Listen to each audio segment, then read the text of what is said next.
Hello प्यारे बच्चों, उम्मीद करते हैं आप लोग बहुत ही स्वस्थ होंगे, मस्त होंगे और ज़बरदस्त तरीके से पढ़ाई को कर रहे होंगे। आज फिर एक नए शानदार क्लास लेकर के आ गए हैं। आज का जो हमारा टॉपिक रहने वाला है केमिस्ट्री का अध्याय 2 जिसका नाम है अम्ल, भस्म एवं लवण। अम्ल, भस्म एवं लवण। अम्ल के बारे में पढ़ चुके हैं, भस्म के बारे में पढ़ चुके हैं, लवण के बारे में भी कुछ पढ़ चुके हैं। आज जो हमारा टॉपिक रहने वाला है लवण किसको कहते हैं, तो लवण में पढ़े थे। लवण जो है अम्ल और भस्म की अभिक्रिया के फलस्वरूप जो लवण और जल का क्या होता है, निर्माण होता है। अम्ल और भस्म की अभिक्रिया के फलस्वरूप लवण और जल का निर्माण होता है। लवण के बारे में पढ़े थे। लवण 3 प्रकार का होता है, सामान्य लवण, अम्लीय लवण, भस्मीय लवण। 3 प्रकार का लवण होता है। आज जो पढ़ेंगे लवण का पीएच मान पढ़ेंगे। क्या पढ़ेंगे? लवण का, यानी कि लवण का गुण। लवण का गुण है, क्या है? लवण का गुण। लवण का गुण में सबसे पहले पढ़ना है लवण के पीएच। देखिए लवण का पीएच क्या होता है, मतलब कि लवण में पीएच के बारे में बताए थे कि 0 से लेकर के 7 तक एक स्केल होता है। 0 से लेकर के 7 तक एक स्केल होता है। उसमें से 0 से 7 तक रहेगा अम्लीय मान और 7 से 14 तक रहेगा भस्मीय मान। 7 जो रहेगा ये बीच पॉइंट होता है जो कि लवणीय होता है, यानी कि उदासीन प्रकृति का होता है। इसमें पीएच में क्या है? पहला नंबर परवल भस्म। पहला नंबर जो है परवल भस्म। पढ़ा चुके हैं। परवल भस्म क्या होता है? परवल भस्म यानी कि मजबूत भस्म बोल सकते हैं। परवल भस्म तथा परवल अम्ल से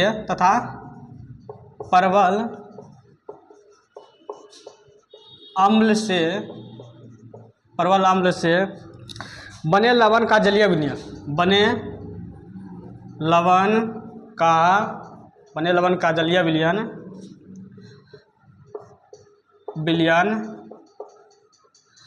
उदासीन होता है। कैसा होता है? उदासीन होता है। उदासीन होता है। उदासीन तथा इसका उदासीन है तो इसका मान कितना होगा? तथा इसका मान, इसका पीएच 7 होता है। कितना होता है? 7 होता है। देखिए लवण किसको बोलेंगे? अम्ल और भस्म अभिक्रिया करके क्या बनाएगा? लवण बनाएगा। अम्ल कोई सा भी हो सकता है। परवल अम्ल भी हो सकता है, दुर्बल अम्ल भी हो सकता है, परवल भस्म भी हो सकता है, दुर्बल भस्म भी हो सकता है। तो अम्ल और भस्म अभिक्रिया करेगा। तो अम्ल भी 2 तरह का है, वो परवल है, वो दुर्बल है। भस्म भी 2 तरह का है, वो परवल है, वो दुर्बल है।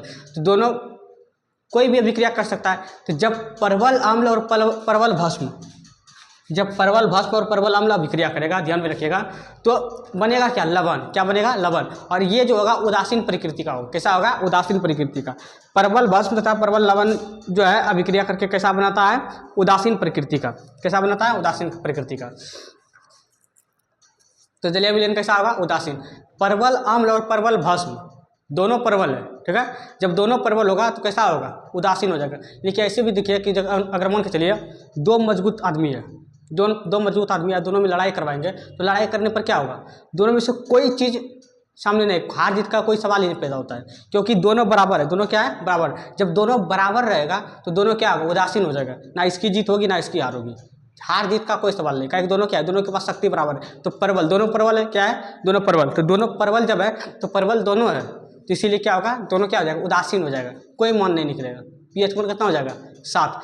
परवल अम्ल और परवल भस्म, परवल अम्ल और परवल भस्म जब आपस में अभिक्रिया करेगा तो क्या बनाएगा? उसका जलीय विलयन कैसा हो जाएगा? उदासीन प्रकृति का होगा। और हम जानते हैं जब उदासीन प्रकृति का रहेगा तो उसका पीएच मान कितना होगा? उदासीन प्रकृति का पीएच मान कितना होता है? 7। कितना होता है? 7। दूसरा नंबर में जो पढ़ने वाले हैं हम, ध्यान से देखिएगा। दूसरा नंबर में है अगली बात देखना, परवल अम्ल है। क्या है? परवल अम्ल। परवल अम्ल, अम्ल वाला परवल है, तथा दुर्बल भस्म।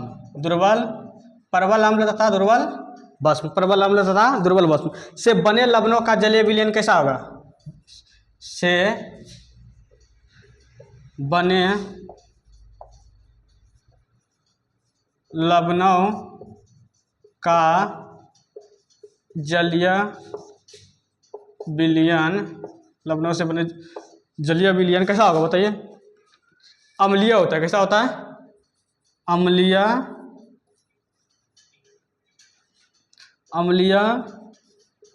होता है, समझिएगा। अगली बार जो है परवल अम्ल है, क्या है? अम्ल मजबूत है। अम्ल कैसा है? मजबूत है। और भस्म कैसा है? दुर्बल है। अम्ल मजबूत है, भस्म दुर्बल है, कमजोर है। परवल अम्ल तथा दुर्बल भस्म से बने लवणों का जलीय विलयन कैसा हो जाएगा? अम्लीय हो जाएगा। क्यों अम्लीय हुआ? क्यों यहाँ अम्ल का मात्रा मतलब अम्ल जो है प्रबल है। अम्ल क्या है? प्रबल है। भस्म है दुर्बल। अम्ल है प्रबल, भस्म है दुर्बल। जब जो प्रबल है, जो मजबूत है, उसी का प्रभाव ज़्यादा होगा। उसी का प्रभाव क्या हो जाएगा? ज़्यादा। यानी कि प्रबल अम्ल और दुर्बल भस्म, प्रबल अम्ल दुर्बल भस्म। तो यह अम्ल प्रबल है, अम्ल क्या है? मजबूत है। तो जो मजबूत है, जिसका सांद्रता अधिक होगा, उसी का प्रभाव ज़्यादा होगा। तो यहाँ प्रभाव किसका हो गया? अगर प्रबल दोनों है, दोनों मजबूत है, तो उदासीन हो जाएगा। जो मजबूत है उसका जो कमजोर है, तो मजबूत का प्रभाव होगा। यहाँ मजबूत कौन है? प्रबल कौन है? अम्ल है। यह कौन है? अम्ल। अम्ल प्रबल है। प्रबल अम्ल तथा दुर्बल भस्म, ये जो है क्या है? लवणों का गुण है कि जब प्रबल अम्ल और दुर्बल भस्म से जो लवण बनेगा, उसका जलीय विलयन कैसा हो जाएगा? अम्लीय। प्रबल अम्ल तथा दुर्बल भस्म से बने लवण का जलीय विलयन कैसा हो जाएगा? उदासीन, अम्लीय। कैसा हो जाएगा? अम्लीय। इसमें अगर आप उदाहरण में लेना चाहते हैं तो आपका जो आ जाएगा अम्लीय लवण का उदाहरण NH4Cl। ये अमोनिया आपका जो है प्रबल, देखिए अम्लीय लवण है। कैसा लवण है? कैसा है? अम्लीय लवण है। अम्लीय है। कैसा है? इसका विलयन कैसा होगा? अम्लीय। FeCl3 इसका भी विलयन कैसा होगा? आपका अम्लीय होगा। जलीय विलयन कैसा होगा? जब प्रबल अम्ल तथा दुर्बल भस्म दोनों को अभिक्रिया कराएंगे, सिद्धांत जानिए, अम्ल और भस्म जब भी अभिक्रिया करेगा, लवण बनेगा। तो ये दोनों जब अभिक्रिया करेगा तो इसका जलीय विलयन कैसा होगा? अम्लीय होगा। कैसा होगा? अम्लीय। यहाँ CuSO4 कॉपर सल्फेट, और आ जाएगा आपका AlCl3। ये सब आपका क्या है? प्रबल अम्लीय विलयन का उदाहरण है। क्या है? अम्लीय विलयन का उदाहरण। प्रबल अम्ल तथा दुर्बल भस्म, प्रबल अम्ल तथा दुर्बल भस्म अभिक्रिया करके क्या बनाएगा? प्रबल और दुर्बल, प्रबल और दुर्बल। तो प्रबल अम्ल है तो इसीलिए अम्लीय हो जाएगा। प्रबल अम्ल है, प्रबल क्या है? अम्ल है, इसीलिए ये क्या हो जाएगा? अम्लीय हो जाएगा। अगर आप इसको लिखना चाहते हैं तो लिख सकते हैं। इसके बाद जो हमारा टॉपिक है, इसी में है एक और, अगली बार जो है अम्ल रहेगा दुर्बल। अम्ल कैसा रहेगा? दुर्बल। और भस्म हो जाएगा अगली बार प्रबल। भस्म कैसा होगा? भस्म हो जाएगा प्रबल। हाँ, ये आपका तीसरा नंबर हो जाएगा। इसी में तीसरा नंबर में क्या हो जाएगा? अगली बार ध्यान से समझिएगा। इसमें जो हो जाए दुर्बल अम्ल हो जाएगा। अगली बार तीसरा नंबर में अम्ल क्या है? दुर्बल है। दुर्बल अम्ल, अम्ल दुर्बल है। दुर्बल अम्ल, दुर्बल अम्ल है। तथा प्रबल भस्म से, तथा प्रबल भस्म से बने लवणों का जलीय विलयन से बने लवणों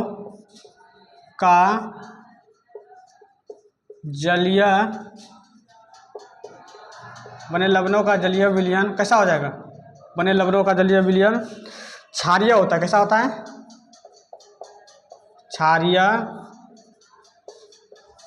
क्षारीय होता है। समझिएगा। अगली बार दुर्बल अम्ल है। अम्ल कैसा है? दुर्बल। अम्ल कैसा है? दुर्बल। प्रबल भस्म, भस्म प्रबल है। तो बोले जो प्रबल होगा, जो क्या हो जाएगा? प्रबल होगा, तो उसी का प्रभाव होगा। यहाँ प्रबल कौन है? भस्म है। प्रबल कौन है? भस्म है। जो प्रबल होगा उसी का प्रभाव रहेगा।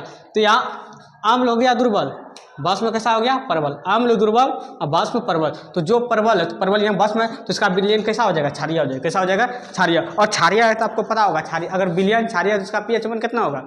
7 से अधिक। 7 से अधिक। क्षारीय के लिए 7 से अधिक। अम्लीय रहेगा 7 से कम। उदासीन रहेगा तो 7। ये 3 टॉपिक है। इसमें अगर आप उदाहरण में लेना चाहते हैं तो Na2CO3 हो जाएगा। एग्जाम्पल में लेना चाहेंगे तो Na2CO3 और हो जाएगा NaHCO3। NaHCO3। फिर इसका हो जाएगा CH3COO, CH3COO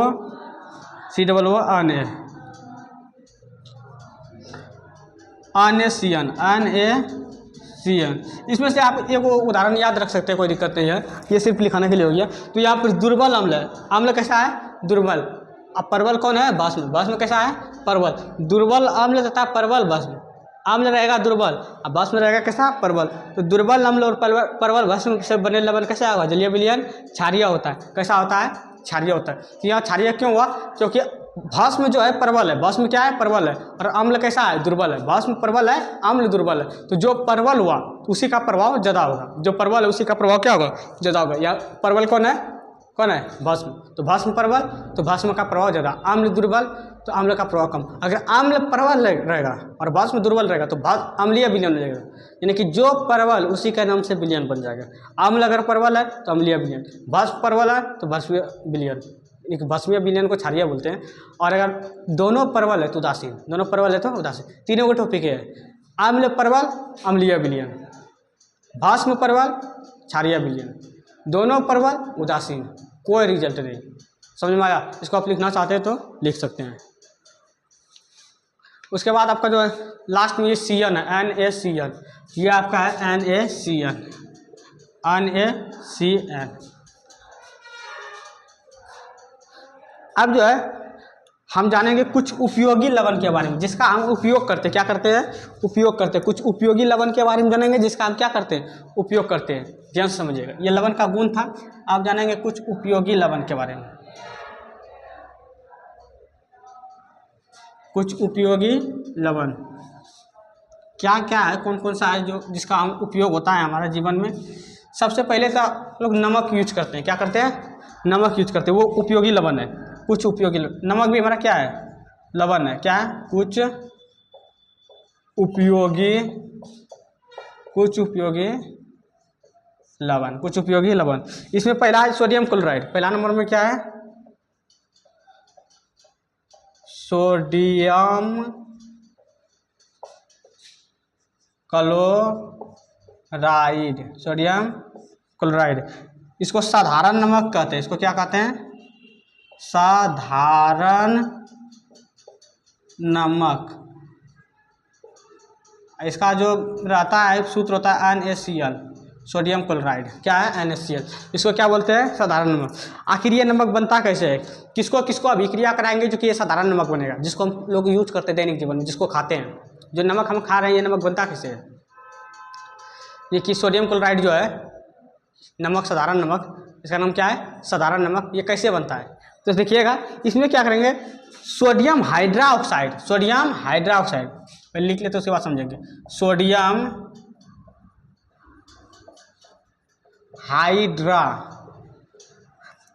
हाइड्रोक्साइड तथा हाइड्रोक्लोरिक अम्ल की तथा हाइड्रोक्लोरिक अम्ल, हाइड्रोक्लोरिक अम्ल जो हमारे अमाशय में पाया जाता है HCl की अभिक्रिया से सोडियम क्लोराइड प्राप्त होता है। कि अभिक्रिया से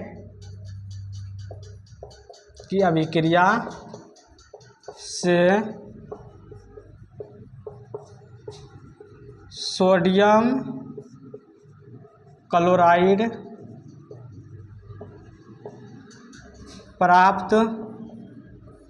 क्लोराइड प्राप्त होता है। समझिएगा, सोडियम क्लोराइड क्या होगा, साधारण नमक। सोडियम क्लोराइड मतलब साधारण नमक। ये जो है sodium hydroxide, NaOH, sodium hydroxide का सूत्र होता है NaOH। समझिए, सोडियम हाइड्रोक्साइड NaOH और हाइड्रोक्लोरिक अम्ल HCl। क्या हाइड्रोक्लोरिक अम्ल क्या होता है, HCl। ये अभिक्रिया करके ये Na और Cl अपने साथ मिल करके NaCl बना लेगा, और फिर बनाएगा OH और H मिल के बनाएगा जल, H2O। यानी कि सोडियम हाइड्रोक्साइड और हाइड्रोक्लोरिक अम्ल आपस में अभिक्रिया करेगा और ये बनाएगा साधारण नमक। क्या क्या अभिक्रिया कर रहा है, बोलेगा सोडियम क्लोराइड कैसे बनता है, सोडियम क्लोराइड कैसे बनता है बताना है कि सोडियम हाइड्रोक्साइड और हाइड्रोक्लोरिक अम्ल, सोडियम हाइड्रोक्साइड और हाइड्रोक्लोरिक अम्ल आपस में अभिक्रिया करके क्या बनाएगा, सोडियम क्लोराइड। क्या बनाएगा, sodium chloride. Sodium hydroxide NaOH, sodium hydroxide NaOH और हाइड्रोक्लोरिक अम्ल HCl, NaOH और HCl ये दोनों मिल करके अभिक्रिया करेगा और अभिक्रिया करके क्या बनाएगा, क्या बनाएगा NaCl और H2O, NaCl और H2O। अगर आप इसको लिखना चाहते हैं तो लिख सकते हैं। ये दोनों आपस में अभिक्रिया करेगा क्लोरिक अम्ल, तो क्या बनाएगा NaCl, क्या बनाएगा NaCl, सोडियम हाइड्रोक्साइड और क्या है सोडियम क्लोराइड यानी कि साधारण नमक। सोडियम क्लोराइड यानी कि साधारण नमक कैसे बनता है, साधारण नमक का निर्माण कैसे होता है, बोलना है सोडियम हाइड्रोक्साइड और हाइड्रोक्लोरिक अम्ल, सोडियम हाइड्रोक्साइड और हाइड्रोक्लोरिक अम्ल से सोडियम क्लोराइड का निर्माण होता है। साथ ही में जल भी बनता है। तो हमको जल के बारे में यहाँ नहीं पूछा है, हमको सिर्फ पूछ रहा है कि NaCl सोडियम क्लोराइड कैसे बनता है। तो बोलना है कि सोडियम हाइड्रोक्साइड और हाइड्रोक्लोरिक अम्ल, सोडियम हाइड्रोक्साइड और हाइड्रोक्लोरिक अम्ल के अभिक्रिया से NaCl यानी कि सोडियम क्लोराइड बनता है। दूसरा नंबर जो है जिसको हम लोग काला नमक या सेंधा नमक कहते हैं उसके बारे में पढ़ेंगे। काला नमक या उसी को क्या कहते हैं सेंधा नमक, काला नमक या सेंधा नमक। दूसरा क्या है काला नमक या सेंधा नमक।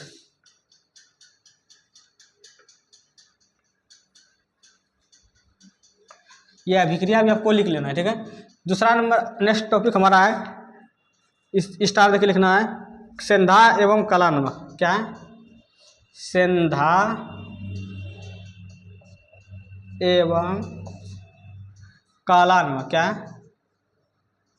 काला नमक, सेंधा एवं काला नमक। क्या है ये काला नमक समझिएगा।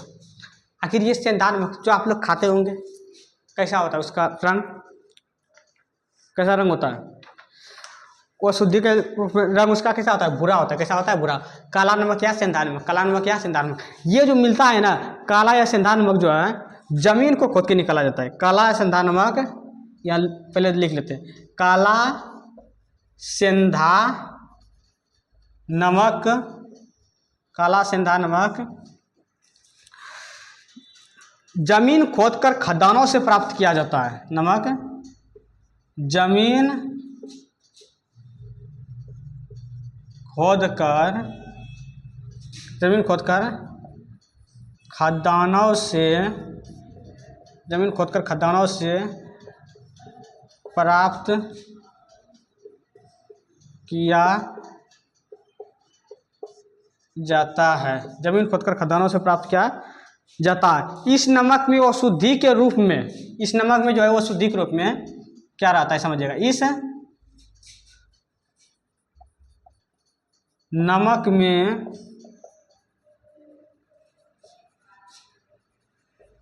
वो शुद्धि के रूप में, वो शुद्धि के रूप में लाल चिकनी मिट्टी के कण मिले होते हैं। रूप में लाल चिकनी मिट्टी के कण मिले होते हैं। इसी के कारण क्या होता है, इसका रंग कैसा होता है भूरा होता है, जिससे नमक का रंग भूरा होता है, जिससे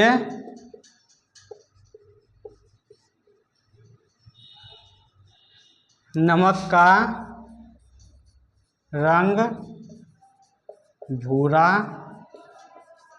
होता है। समझिएगा। सेंधा एवं काला नमक, सेंधा एवं काला नमक, ये जो काला नमक है ये जमीन को खोदकर खदानों से प्राप्त किया जाता है। कहाँ से प्राप्त किया जाता है, खदानों से प्राप्त किया जाता है। इस नमक में वो शुद्धि के रूप में, मतलब खराब पदार्थ के रूप में जो है वो शुद्धि के रूप में लाल चिकनी मिट्टी के कण मिला होता है। लाल चिकनी, सबसे पहले याद रखना कि जो सेंधा नमक है खदान से निकाला जाता है। कहाँ से निकाला जाता है, खदान से। वो शुद्धि के रूप में उसमें रहता है लाल चिकनी मिट्टी के कण, लाल चिकनी मिट्टी के कण। और ये जो लाल चिकनी मिट्टी के कण रहता है मिला रहता है, जिससे नमक का रंग कैसा होता है भूरा होता है। तीनों को इसमें याद रखना, ये जमीन खोद करके निकाला जाता है। दूसरा नंबर इसका, इसमें वो शुद्धि के रूप में लाल चिकनी मिट्टी के कण रहता है और इसी के कारण उसका रंग भूरा होता है। ये आपका सेंधा नमक है। पूछता है कि काला नमक क्या है, तो बोलना है काला नमक जमीन को खोद करके निकाला जाता है, इसमें चिकनी मिट्टी के कण पाया जाता है, लाल चिकनी मिट्टी के कण पाया जाता है, इसी के कारण इसका रंग भूरा होता है। बस इतना था ही लिखना। ये आपको अगर लिखना है तो आप लिख लीजिए और साथ साथ में लिखिएगा, इसको याद भी करते जाना है। समझ में आया। आपको फेयर बनाते जाना है, याद करते जाना है, क्योंकि ये सब चीज़ें जो है बार बार नहीं मिलती है। आपको याद भी करते जाना है और फेयर भी बनाते जाना है। ये हो गया आपका। आप इसको लिखना चाहते हैं तो लिख सकते हैं। और हमारा जो क्लास है आज यहीं तक रहेगा। आपको जितना पढ़ाया गया है इतना सा आप लोग रिवीजन कीजिए, और भी अगले क्लास में और पढ़ेंगे। आज के लिए इतना ही, धन्यवाद।